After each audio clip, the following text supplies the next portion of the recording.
Info Afrique sur AL24 News, bienvenue.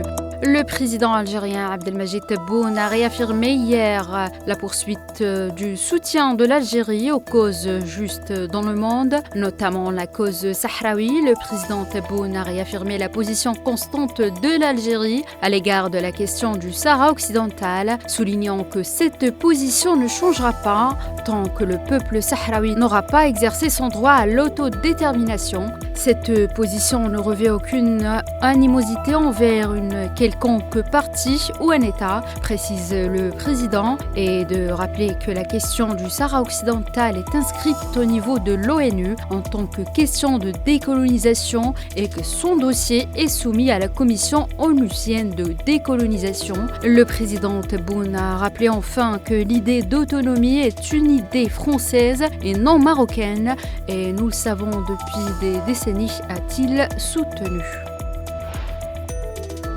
La corruption galopante, la violation flagrante des libertés et un trafic de drogue florissant, telle est la situation au Maroc en 2024, sous le régime du Makhzen, dont le seul souci est de mettre en œuvre ses agendas subversifs et de consacrer son idéologie coloniale, une conjoncture ayant provoqué la colère du peuple marocain descendu dans la rue pour protester contre ces politiques entraînant le pays vers l'abîme. Les appels au calme se multiplient alors que le Mozambique s'est embrasé après la validation par la Cour suprême mozambicaine de la victoire contestée du Frelimo, le parti au pouvoir aux élections du 9 octobre. Le président sud-africain Cyril Ramaphosa a dépêché sur place une délégation pour tenter d'instaurer un dialogue. Au Tchad, quelques 8 millions de Tchadiens ont voté dimanche aux élections législatives, provinciales et locales, marquées par une participation de l'ordre de 52,37%. À la clôture des bureaux de vote, l'opposition avait appelé à boycotter le scrutin, soupçonnant des fraudes.